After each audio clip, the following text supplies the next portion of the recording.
नमस्कार, बहुत स्वागत है आपका और आप देख रहे हैं इंडिया वॉइस। मैं हूं आपके साथ आनंद विजय सिंह। उत्तराखंड के सवाल में आज बात हम कांग्रेस की करने जा रहे हैं कि क्या वाकई कांग्रेस में गुटबाजी है। 2027 का चुनाव सामने है और ये कहा जा रहा है कि वहां पर ग्रुपबाजी हो रही है और उस ग्रुपबाजी की या गुटबाजी की वजह से हरीश रावत को कभी साइडलाइन कर दिया जाता है, कभी पोस्टर से उन्हें बाहर कर दिया जाता है, कभी जिम्मेदारी दे दी जाती है। तो इसको लेकर चर्चाएं चल रही हैं। कांग्रेस के जो प्रवक्ता होंगे उनसे आज हम इस पर समझेंगे भी, उनकी राय क्या है, उनका मत क्या है, ये भी हम जरा समझेंगे। इसके पीछे की वजह भारतीय जनता पार्टी के प्रवक्ता से भी हम चर्चा करेंगे, क्योंकि उत्तराखंड की सियासत में अब पोस्टर पॉलिटिक्स की चर्चा तेज है। 2027 विधानसभा चुनाव की तैयारियों के बीच राजनीतिक सरगर्मी तेज हो गई है, जहां सभी पार्टियां अपने अपने संगठन को मजबूत करने में जुटी हैं। इसी क्रम में प्रमुख विपक्षी दल कांग्रेस द्वारा परिवर्तन संकल्प सम्मेलन के जरिए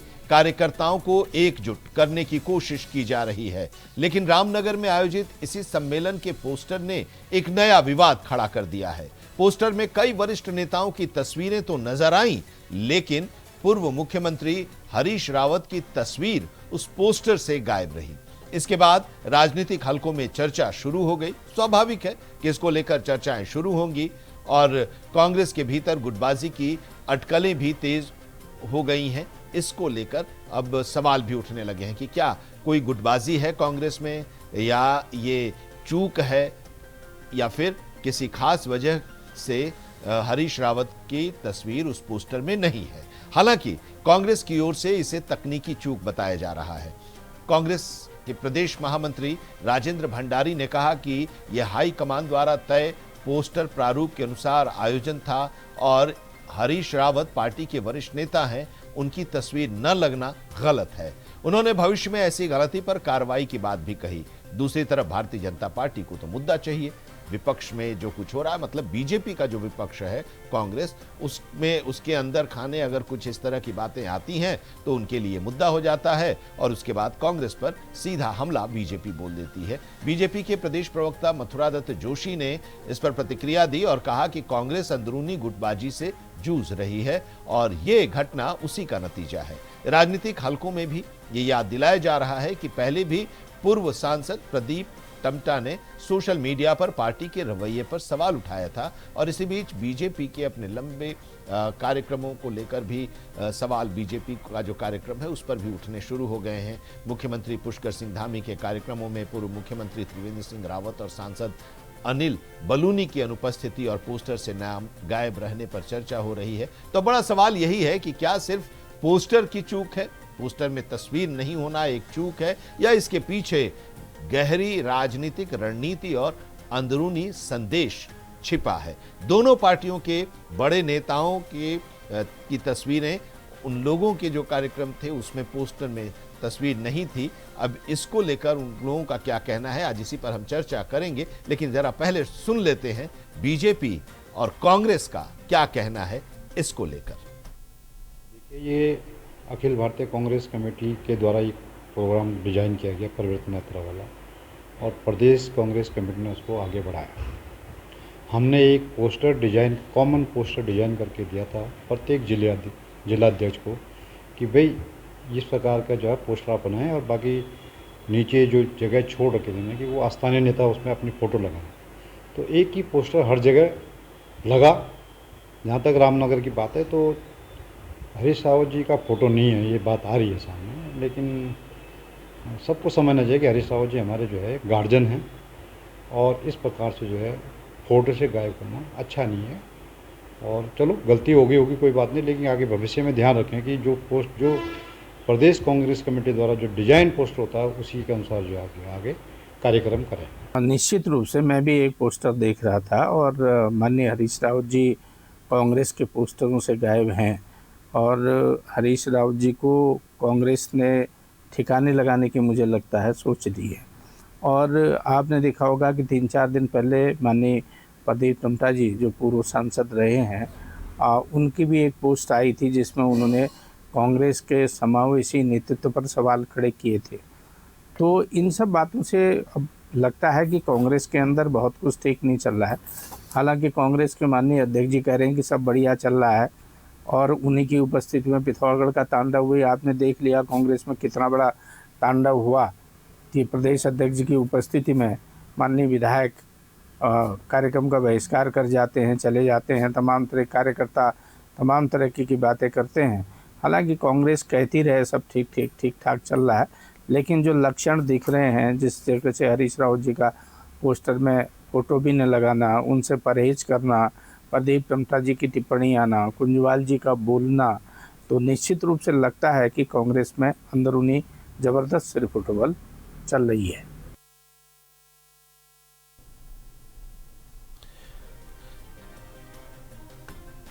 तो इसको लेकर अब राजनीति भी शुरू हुई है और राजनीति चल रही है, एक दूसरे पर आरोप प्रत्यारोप का दौर भी चल रहा है और दोनों पार्टियों के अंदर ऐसा है कि कई कार्यक्रम ऐसे होते हैं जिसमें कुछ लोगों की तस्वीरें रह जाती हैं और वही तस्वीरें सवाल भी बन जाती हैं कि आखिर ऐसा क्यों है।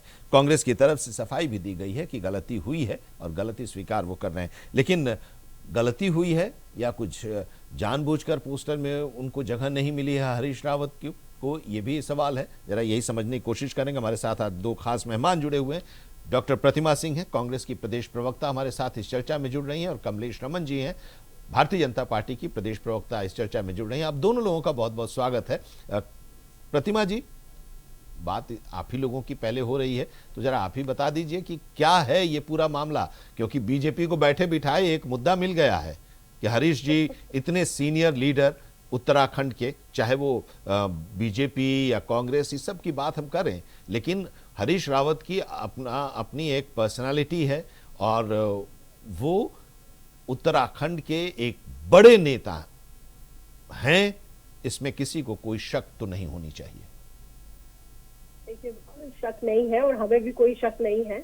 और क्योंकि बात हरीश रावत जी के पोस्टर में ना होने की है, तो भाजपा के कई पोस्टर्स आपको याद दिला दूं, कोश्यारी जी हो गए या स्वर्गीय खंडूरी जी हो गए। आपने भाजपा के कितने प्रोग्राम्स में इन दो दिग्गज नेताजी ने, मैं कहूंगी, उनकी तस्वीरें देखी हैं। किसी प्रोग्राम के ना होर्डिंग्स में ना बैनर में, चाहे मोदी जी आ रहे हो, अमित शाह जी आ रहे हो या पार्टी का कोई भी प्रोग्राम हो, नहीं दिखी। यहाँ तक तो पूर्व मुख्यमंत्रियों तक के फोटो नजर नहीं आते, सिर्फ एक तरफ मोदी जी और एक तरफ धामी जी नजर आते हैं। उनके अलावा अमित शाह जी और अभी नवनियुक्त जो इनके अध्यक्ष है राष्ट्रीय, उनकी फोटो नजर आती है। अब तो प्रभारी भी नदारद रहते हैं।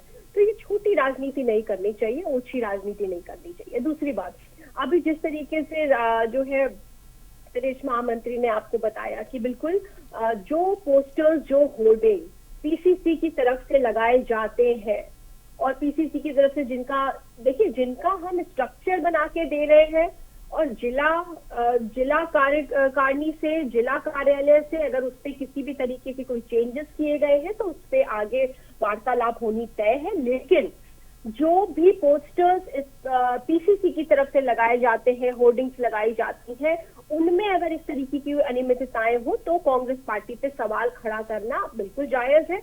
लेकिन अब व्यक्ति विशेष, अभी कोई भी कार्यकर्ता पोस्टर लगाएगा और उसमें कुछ भी कर देगा, कुछ भी लिखेगा, किसी के भी फोटो गायब कर देगा, तो उसमें जो है प्रदेश कांग्रेस कमेटी की कोई जिम्मेदारी नहीं है। जिम्मेदारी हमारी सिर्फ इतनी है कि हम उस कार्यकर्ता को फोन करके उससे एक्सप्लेनेशन ले सकते हैं, उसको शो कॉज नोटिस दे करके उससे एक्सप्लेनेशन ले सकते हैं। लेकिन जो भी अधिकृत बैनर और पोस्टर्स और होर्डिंग है, उनमें इस तरीके की अगर अनियमितताएं हैं तो आप उसे मुद्दा बनाइए। मैं तो भाजपा के जिन बैनर और जिन पोस्टरों की बात कर रही हूँ, वो तो इनके कार्यालय से अधिकृत होते हैं। उसके बावजूद भी दिग्गज नेता प्रदेश के हो गए जिन्होंने भारतीय जनता पार्टी को हर बुरे से और अच्छे दिन में संभालने का कार्य किया, और जो है पूर्व मुख्यमंत्रियों तक के आपको फोटोज नजर नहीं आते। तो ये छोटी राजनीति। आज मुद्दा ये नहीं है कि भाजपा कह रही है कि कांग्रेस ने होर्डिंग्स में फोटो नहीं लगाए। हम नहीं कहते कभी ये छोटी राजनीति नहीं करते। अरे आपके नेता लगाइए, आपकी मर्जी है।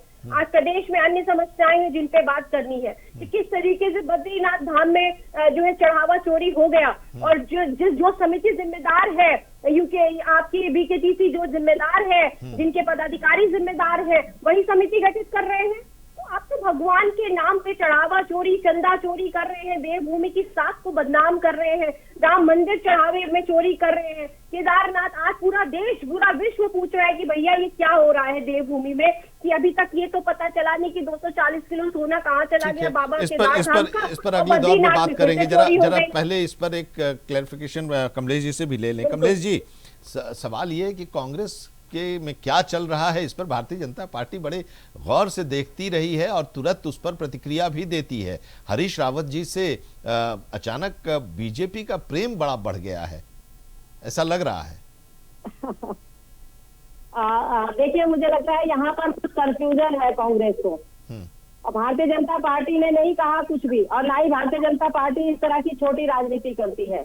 इनके खुद के नेता टमटा जी ने, जो सांसद भी रहे हैं अल्मोड़ा से, उन्होंने खुद वीडियो बनाकर ट्वीट किया है। उन्होंने खुद बताया है कि इस तरीके से बड़े दिग्गज की फोटो बैनर से हटाकर कैसे कांग्रेस आगे सरवाइव कर पाएगी। ये तो उनका खुद का बयान है, ये भारतीय जनता पार्टी का थोड़ा ही है। तो मुझे लगता है कि पहले कांग्रेस को अपने घर के अंदर ये देखना चाहिए कि अपने नेताओं में समन्वय कैसा बनेगा। और जिनके ऊपर कार्रवाई की बात हो रही है, उनका नाम रणजीत रावत है, उनके ऊपर कांग्रेस कहाँ कार्रवाई कर देगी? जिन्होंने वो बैनर बनाया, का जो बैनर बनाया है वो उन्होंने बनाया, क्योंकि वो तो आगे बड़े दिग्गज कहलाते हैं। और हरीश रावत जी से रणजीत रावत का कितना ये किसी से छुपा नहीं है। और पोस्टर बैनर, देखिए वाकई ये बात से मैं सहमत हूँ कि ये प्रत्येक संगठन का अपना अनुरोध है, वो किसकी फोटो लगाए और किसकी नहीं। लेकिन अब भारतीय जनता पार्टी के पोस्टर बैनर की बात आई है, तो मैं उसके थोड़ा सा जवाब देना चाहूंगी। हमारे यहाँ पहले से एक रूल रेगुलेशन है, किसका बनेगा। हमारे यहाँ तमाम पोस्टर उठा के आप देख लीजिए, कहीं पर अन्य नेताओं की फोटो या अन्य किसी की फोटो नहीं होती है। जो वहाँ पे अधिकृत होता है उनकी फोटो उस फोटो पर होती है, उस बैनर पर होती है। तो हमारे यहाँ खिचड़ी नहीं पकती बैनर में, कि केंद्र से लेकर और यहाँ तक तमाम जिस तरीके से कांग्रेस के बैनर सब लोगों की फोटो की इतनी खिचड़ी पक जाती कि फोटो ही समझ में नहीं आती कहाँ लग रही है और किसकी लग रही है। फिर भी मैंने कहा कि ये अपने संगठन का मामला होता है। अब रही बात की यहाँ पर कि भाई भारतीय जनता पार्टी या कांग्रेस, तो मुझे लगता है कि कांग्रेस को पहले खुद के घर में ही देखना चाहिए, झांकना चाहिए। रिजेक्ट, सेलेक्ट या इलेक्टेड, जिस तरह की परिभाषा का इस्तेमाल कांग्रेस के नेतागण आजकल कर रहे हैं, 5 साल पूरे कार्यकाल होने पर पुष्कर सिंह धामी जी के, तो मैं बताना चाहती हूँ कि कांग्रेस को तो जनता ने रिजेक्ट कर दिया। लोकसभा के चुनाव में, विधानसभा के चुनाव में, नगर पालिका में, तो ना तो आप इलेक्टेड हो पा रहे हैं और ना ही सिलेक्टेड हो पा रहे हैं। तो आपको ना केंद्र की जनता समझ पा रही है और ना ही उत्तराखंड की जनता आपको आशीर्वाद दे रही है। और ये डर है कांग्रेस का, ये जो डर है कांग्रेस का, जो निराशा है कांग्रेस की, ये केवल इसलिए है कि 2027 में कांग्रेस अपने आप में एका कर नहीं पा रही, अपने नेताओं को एक अम्ब्रेला के नीचे ला नहीं पा रही है। और इसीलिए बार बार लगातार भारतीय जनता पार्टी के ऊपर उठाते हैं, उनकी कमियां हैं कांग्रेस की, वो छुप जाए कहीं ना कहीं। तो जनता ये सारी चीजें जानती है। आप जनता के सामने कितना भी नैरेटिव पेश करने का काम करो, जनता बहुत प्रबुद्ध हो चुकी है, बहुत समझदार हो चुकी है। मैंने इसलिए पूछा कि जब भी हरीश रावत जी की बात आती है तो बीजेपी बहुत उत्साहित हो जाती है कि कांग्रेस के अंदर उनको किनारे किया जा रहा है, उनका वो सम्मान अब कांग्रेस के अंदर नहीं रहा। बीजेपी उसको मुद्दा बनाती रही है। इसलिए मैंने कहा कि हरीश रावत जी के प्रति प्रेम भारतीय जनता पार्टी का अचानक क्यों बढ़ गया। वही हरीश रावत जी को लेकर AI वीडियो बीजेपी लेकर आ रही थी और आई थी।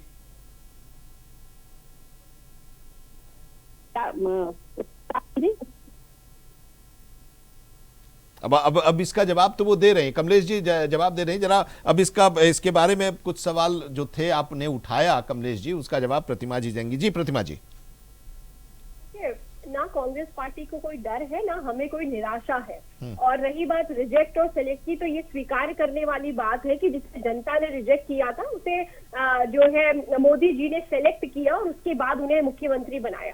5 साल के कार्यकाल आप कह रहे हैं, धामी के 5 साल के कार्यकाल, मुझे लगता है धामी के 5 साल के कार्यकाल क्यों कह रहे हैं आप 9.5 साल कहिए ना भाजपा के, क्योंकि आप क्या, अगर संगठन सर्वोपरि है, हम पार्टी की बात करें तो व्यक्ति विशेष की बात क्यों करनी। और 9.5 सालों में, और अगर चलिए 5 साल की भी बात कर लीजिए, तो इन 5 सालों में ऐसा कौन सा कार्य किया है जिससे एक इतिहास के तौर पर और जो है इतिहास दर्ज हो गया के तौर पर भारतीय जनता पार्टी से दिखा रही है। इतिहास कार्यों से दर्ज होता है, इतिहास महज बयानबाजियों से दर्ज नहीं होता है कि ये कह देना कि हम हर डिस्ट्रिक्ट में एक मेडिकल कॉलेज खोलेंगे, इतिहास इससे दर्ज नहीं होता, वो मेडिकल कॉलेज खोलना पड़ता है। ये कह देना कि हमने अब उसमें जो इतिहास की बात आप कह रही हैं प्रतिमा जी, 10,000 करोड़ से ज्यादा का इन्वेस्टमेंट लेके आए, तो इससे इतिहास दर्ज नहीं होता। इतिहास इससे दर्ज होता है, कई उपलब्धियां वो गिनाते हैं, लेकिन जो सबसे बड़ी उपलब्धि वो गिनाते हैं प्रतिमा जी, यूनिवर्सिटी कहाँ बनी? प्रतिमा जी जो सबसे बड़ी उपलब्धि गिनाते हैं, जो आप इतिहास की बात करें कि ऐसा कौन सा वो ऐतिहासिक काम कर गए,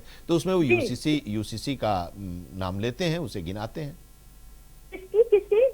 यूसीसी देखिए, यूसीसी मैंने क्या कहा, मैं कई बार आपकी डिबेट में एक बात कहती हूँ और आज भी वो रिपीट करूंगी कि देखिए, सकारात्मक राजनीति भारतीय जनता पार्टी से अपेक्षित नहीं है। और आपने अपने दृष्टि पत्र में किए गए जो यूसीसी का वादा है, ये वही वादे पूरा करते हैं जो समाज में बंटवारे की राजनीति करते हैं, जो समाज में सांप्रदायिकता की बात करते हैं और जो समाज को में ध्रुवीकरण, वोटों के ध्रुवीकरण की बात करते हैं। सकारात्मक कितनी बातें आपकी दृष्टि पत्र में थी जिसको देख करके जनता ने आप पर पुनः विश्वास किया, लेकिन आपने जनता के विश्वास को ठगने का कार्य किया। जो प्रदेश दूसरे प्रदेशों को बिजली देने का कार्य करता है, आज उस प्रदेश की बिजली दर की वजह से आम आदमी की कमर तोड़ने का कार्य आप कर रहे हैं। जो प्रदेश दूसरे प्रदेशों को पानी देने का कार्य करता है, आज उसकी जनता पानी के लिए त्राहिमाम कर रही है। आप बता दीजिए, महंगाई आज नहीं है, आज कोई कह सकता है कि महंगाई नहीं है, लेकिन दिक्कत इतनी है, कल तक जो महंगाई बड़ी डायन लगती थी, आज वो महंगाई भारतीय जनता पार्टी की महिला नेत्रियों को डार्लिंग नजर आ रही है। तो ये बहुत सारी बातें हैं, ये सकारात्मक बातें हैं, ये सकारात्मक विकास, प्रदेश के सकारात्मक विकास की बातें हैं। इन पे धामी जी ने कोई भी कार्य किया हो, कोई भी एक्शन लिया हो, तो आप मुझे बताइए। और मुझे लगता है लोकतंत्र में क्रिटिसिज्म बहुत महत्वपूर्ण होता है, और अगर जब तक आप विपक्ष में, हमें जनता ने विपक्ष में बिठाया है, हम उसकी जिम्मेदारी निभाएंगे। जब आप अपने कर्तव्यों से चूकेंगे, हम आपको आपके कर्तव्यों का जो है याद दिलाएंगे। और दूसरी बात, हमें जनता ने नहीं रिजेक्ट किया है। जनता ने तो, भारतीय जनता पार्टी जब जनता हुआ करती थी, आप 2 सीटों पे सिमटे हुए थे, 70 साल जनता ने आपको रिजेक्ट किया है, क्योंकि हमने तो वो वादे किए जो हमने धरातल पर उतारे। आज आप वो मंचों पे जा करके, अगर आपके पास, मैं बोलना चाहती हूँ कि ये रिजेक्ट तो सिलेक्ट की बात क्यों है, क्योंकि आज भी धामी जी को जरूरत पड़ती है मंच पे जा करके कांग्रेस को कोसने की। अरे भाई, आपने कोई कार्य किए हैं, कोई योजनाएं बनाई है, जनता के लिए विकास कार्य जिसकी गंगा बहा दी है, तो जाइए मंचों पे अपने विकास कार्यों की बात करिए। आज भी आप कांग्रेस के कार्यकाल को कोसने का कार्य कर रहे हैं। आज भी आप, अगर ये दिन दूर नहीं है कि बद्रीनाथ में जो चोरी हुई है चढ़ावा की, उसके लिए भी ये कांग्रेस को दोषी ठहरा दे। राम मंदिर में जो चढ़ावा चोरी की है सनातन विरोधी और हिंदू विरोधी भाजपा और संघी लोगों ने, उसके लिए भी ये हो सकता है कांग्रेस पार्टी और नेहरू जी को दोषी ठहरा दे। तो दोष मरने से सरकारें नहीं चलती हैं। रिजेक्शन, वोट, सत्ता में आना और जाना लगा रहता है, लेकिन सत्ता में रह करके जनता के लिए कौन काम कर रहा है, जनता सदैव उन्हें याद रखती है। जैसे एनडी तिवारी जी को इस प्रदेश की जनता सदैव याद रखती है। कमलेश जी, जनता याद रखती है और जनता ने ये मन बना लिया है कि बहुत हुआ, भारतीय जनता पार्टी का शासनकाल में कुछ ऐसा हुआ नहीं, उनके लिए नाराज है जनता, और इसलिए आप लोगों के खिलाफ वो वोट करने के लिए तैयार ही, ये कांग्रेस हमेशा कहती रही है और आज भी प्रतिमा जी ये बात कह रही हैं। दूसरी चीज ये कि अब ये सब तो छोटी छोटी बातें हैं, पोस्टर में तस्वीर आना ना आना, इसको लेकर जरूर मुद्दा बनाने की कोशिश होती है, या उस आदमी जो बड़ा फिगर होता है और उसकी तस्वीर नहीं रहती है तो उसको यह एहसास दिलाने की कोशिश होती है कि देखिए आपको साइडलाइन किया जा रहा है। आनंद जी, देखिए, मैं आज आपको ये बताना चाह रही हूँ यहाँ पर एक डिबेट के माध्यम से, जब कोई व्यक्ति बहुत अच्छा काम करता है, जनता के दिलों पर राज करता है और उनके विश्वास पर खरा उतरता है। पुष्कर सिंह धामी जी ने अपना 5 साल का ही कार्यकाल नहीं किया, बल्कि जनता के दिल पर उतरने का काम किया और विकास कार्य को धार देने की काम करा।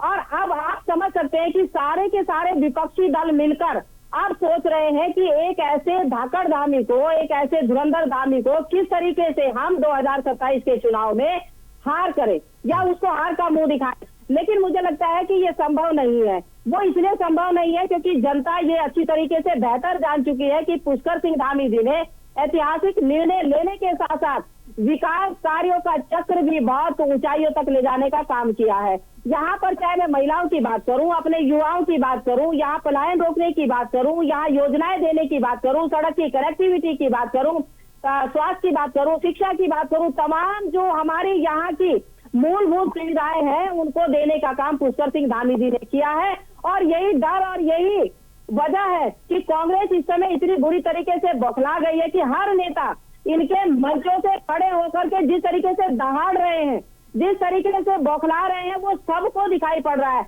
और वो अपने शब्दों की मर्यादा भी भूल जाते हैं हर मंच पर कि उनको क्या शब्द बोलने हैं। अब रही बात की पोस्टर पर आपने कहा, वाकई ये बहुत छोटी बात है, लेकिन देखिए ये इंसान का कर्मा है और कर्मा हमेशा सामने आता है। जो रावत जी ने बोया है वही वो काट रहे हैं। जब आप दूसरों को काटते हैं तो अब आपको भी काटने के लिए कांग्रेस के गज पैदा हो गए। और कांग्रेस के अंदर तो उजाड़ू बल, 20 पुरुष, लगड़े घोड़े जैसे जो लगातार पैदा हो रहे हैं, जो आ रहे हैं और ये कह रहे हैं कि भाई यहाँ तो टिकाऊ और बिकाऊ नहीं, टिकाऊ चलेगा बिकाऊ नहीं चलेगा। तो सबसे पहले तो जो लोग टिकाऊ और बिकाऊ की बात करें उनसे पूछे उन्होंने कितने राजनीतिक दल बदले हैं आनंद जी। वो कितनी जगह से रोटियां खाना खा करके यहाँ तक पहुंचे हैं और आज वो टिकाऊ और बिकाऊ की बात कर रहे हैं।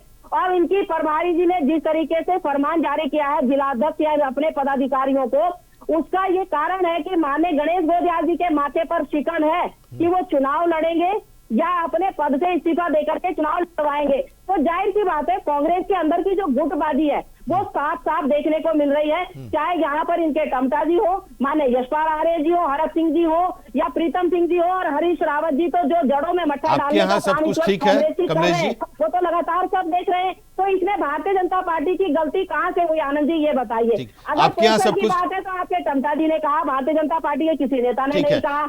अगर यहाँ अब एक सवाल कमलेश जी, कमलेश जी नहीं कहा जी, कमलेश जी आपके यहाँ सब कुछ ठीक है, कोई गुटबाजी नहीं है? मैंने पहले एक शब्द कहा था कि जो संगठन होते हैं वहां पर उनके संगठन का अंदरूनी मामला होता है और जहाँ चार बर्तन होते हैं वहाँ खटकते भी हैं, लेकिन अनुशासन कहाँ पर होता है ये आपको देखने को मिला होगा भारतीय जनता पार्टी में। यहाँ प्रतिमा जी, अभी आपने कांग्रेस के 3 लोगों को निष्कासित जल्दी से। हाँ देखिए बात यहाँ पे धाकड़ धामी की हुई, तो मैं धाकड़ धामी किस तरीके से धड़ाम हो गए ये बताती हूँ। अरे धुरंधर धामी भी जोड़िए प्रतिमा जी, धाकड़ धामी धुरंधर धामी ना धाकड़ हो या धुरंधर हो, धुरंधर तो फेल हो गए, धाकड़ धामी धड़ाम हो गए जब अंकिता भंडारी हत्याकांड में वीआईपी का नाम सामने आया और वीआईपी को सजा दिलाने की बजाय उस वीआईपी को देवभूमि में ला करके उनका स्वागत कर रहे हैं। धाकड़ धामी धड़ाम वहां हो गए जहां प्रदेश का युवा हर दिन सड़कों पर है, रोजगार की मांग कर रहा है। आपने खुद देखा पेपर लीक के मुद्दे पर। धाकड़ धामी धड़ाम वहां हो जाते हैं जब वो पलायन की बात करते हैं। पलायन आयोग ये कह रहा है, सरकारी रिपोर्ट ये कह रही है कि धाकड़ धामी के कार्यकाल में सबसे ज्यादा स्थायी पलायन बढ़ा है, पहले अस्थायी था। उम्मीद रहती थी कि लोग वापस आएंगे, लेकिन धाकड़ धामी धड़ाम कर दिया इस प्रदेश की जो है विकास की गति को, जिसे ये कह रहे हैं बल दिया। इनके खुद के नेता अजिंद राजे कह रहे हैं कि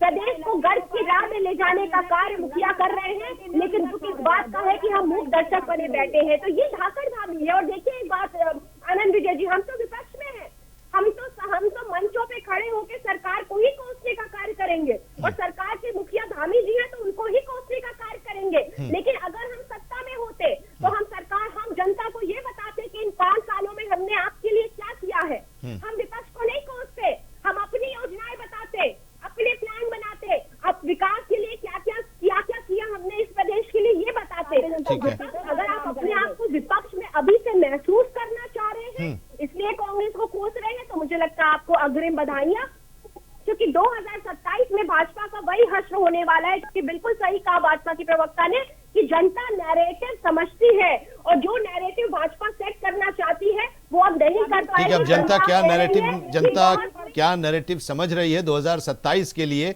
अब वो जब चुनाव की घोषणा होगी और जब मतदान होगा और मतदान के बाद जब ईवीएम खुलेगा और वोटों की गिनती के बाद नतीजे आएंगे तो सामने आ जाएगा। लेकिन जो उत्तराखंड में सड़कों पर चर्चा हो रही है और जिस तरह से राजनीतिक दल इस पूरे चुनाव को लेकर अपनी रणनीति बना रही हैं, वो अब महसूस होने लगा है कि आने वाले समय में उत्तराखंड में चुनाव है और चर्चाएं भी शुरू भी हो गई और अपनी अपनी बात बड़े ही दमदार तरीके से प्रवक्ता रख भी रही हैं। बहुत शुक्रिया डॉक्टर प्रतिमा सिंह जी हमारे साथ जुड़ने के लिए, और शुक्रिया कमलेश रमन जी आपका भी हमारे साथ इस चर्चा में शामिल होने के लिए। तो उत्तराखंड के सवाल में कांग्रेस में गुटबाजी मेरा आज इतना ही, लेकिन देश और दुनिया की खबरों के लिए जुड़े रहिए इंडिया वॉइस के साथ।